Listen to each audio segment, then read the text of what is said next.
Welcome to this online training. तो आज इस वीडियो में मैं आपको बताऊंगा डीसी मोटर के बारे में। डीसी मोटर की कंस्ट्रक्शन कैसी होती है और वो किस वर्किंग प्रिंसिपल पर काम करती है। तो चलिए शुरू करते हैं। तो सबसे पहले हम लोग बात करते हैं डीसी मोटर के वर्किंग प्रिंसिपल के बारे में। तो डीसी मोटर में क्या होता है कि जब आप किसी कंडक्टर को मैग्नेटिक फील्ड में रखते हैं और उसमें एक्सटर्नली करंट देते हैं तो क्या होता है कि उस कंडक्टर पर एक फोर्स लगता है जो उसे घूमने पर मजबूर कर देता है। तो इसे आगे जानेंगे और डिटेल में। अब मैं बात करता हूँ डीसी मोटर की कंस्ट्रक्शन के बारे में। तो डीसी मोटर में आपके होते हैं दो परमानेंट मैग्नेट्स, एक कॉइल, दो स्प्लिट रिंग्स और दो कार्बन ब्रशेस। तो अब इस 3D एनिमेशन के द्वारा मैं आपको इसकी वर्किंग बताता हूँ।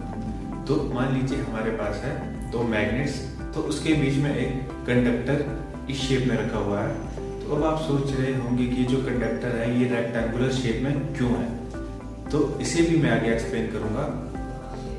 तो जैसे कि आप लोग जानते हैं यहाँ पर परमानेंट मैग्नेट्स यूज हो रहा है, इससे जो है वो मैग्नेटिक फील्ड बनती रहेगी। तो जो मैग्नेटिक फील्ड की डायरेक्शन रहेगी वो कुछ इस तरह की रहेगी। और तो जब आप इस कंडक्टर में करंट की सप्लाई देते हो तो उसकी डायरेक्शन अलग अलग पॉइंट्स पर कुछ इस तरह की रहेगी। तो अब इस पर जो फोर्स लगेगा उसकी डायरेक्शन निकालने के लिए हम लोग यूज करेंगे फ्लेमिंग्स लेफ्ट हैंड रूल का। तो फ्लेमिंग्स लेफ्ट हैंड रूल जो है वो कहता है अपने हाथ की तीनों उंगलियों को ऐसे रखें कि वो एक दूसरे के परपेंडिकुलर आ जाए। तो उसमें क्या होगा कि आपका जो थंब है वो रिप्रेजेंट करेगा कंडक्टर पर लगने वाली फोर्स को, आपकी फोर फिंगर रिप्रेजेंट करेगी मैग्नेटिक फील्ड की डायरेक्शन को, और आपकी मिडल फिंगर रिप्रेजेंट करेगी करंट की डायरेक्शन को। तो ये चीज़ हम अगर इस एनिमेशन में यूज करें तो ये कुछ इस तरह का होगा। तो इसमें जो मेरी मिडिल फिंगर और फोर फिंगर है उसे मैं करंट और मैग्नेटिक फील्ड की डायरेक्शन में रखता हूँ। तो राइट साइड की कॉइल पर तो उससे थंब भी रिप्रेजेंट करेगा कंडक्टर पर लगने वाली डायरेक्शन। तो इस पर जो फोर्स लगेगा वो ऊपर की तरफ लगेगा।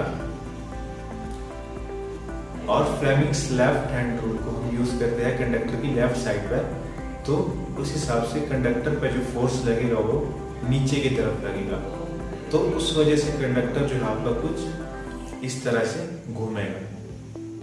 पर जैसे ये इस पॉइंट पे पहुंचेगा तो करंट की जो डायरेक्शन है वो आपकी चेंज हो जाएगी। तो फिर से अगर हम फ्लेमिंग्स लेफ्ट हैंड रूल का इस्तेमाल करें तो इस पर जो फोर्स लगेगी वो कुछ इस तरह से लगेगी।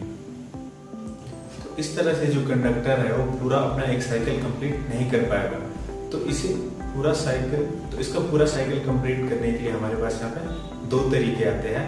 एक तो ये भी अपना हाफ साइकिल कंप्लीट करता है, या तो हम लोग मैग्नेटिक फील्ड की डायरेक्शन चेंज करते हैं या फिर करंट की डायरेक्शन चेंज करते हैं। तो मैग्नेटिक फील्ड की डायरेक्शन चेंज करना बहुत ही मुश्किल होता है, तो हम लोग यहाँ पे करंट की डायरेक्शन चेंज करते हैं। तो अगर हम लोग करंट की डायरेक्शन चेंज करते हैं तो उसके बाद कंडक्टर जो है वो कुछ इस तरह से घूमेगा। तो अब करंट की डायरेक्शन हम लोग चेंज कैसे करेंगे? तो इसके लिए हम लोग यूज करेंगे स्प्लिट रिंग्स और कार्बन्स।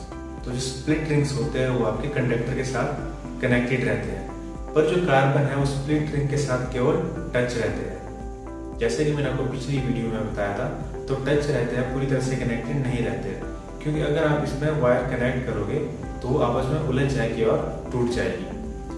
तो इनके टच रहने की वजह से इसमें जो हल्की सी स्पार्क भी देखने को मिलती है। तो अगर आप इसे ध्यान से देखें तो जैसे कि आप देख सकते हो जो पहला कार्बन है वो ब्लू स्प्लिट रिंग के साथ कनेक्टेड है, और हाफ साइकिल के बाद ये चेंज हो जाता है। पहला कार्बन आपका रेड के साथ कनेक्टेड हो जाता है। तो इस तरह से जो करंट की डायरेक्शन चेंज हो जाती है और जो कंडक्टर है वो अच्छी तरह से घूम पाता है। इसी मोटर जो है वो कुछ इस तरह से काम करती है। तो अगर आपको ये वीडियो अच्छा लगा हो तो इसे लाइक करें, दोस्तों के साथ शेयर करें, और ऐसे ही इलेक्ट्रॉनिक्स से रिलेटेड वीडियोस देखने के लिए चैनल को सब्सक्राइब करें।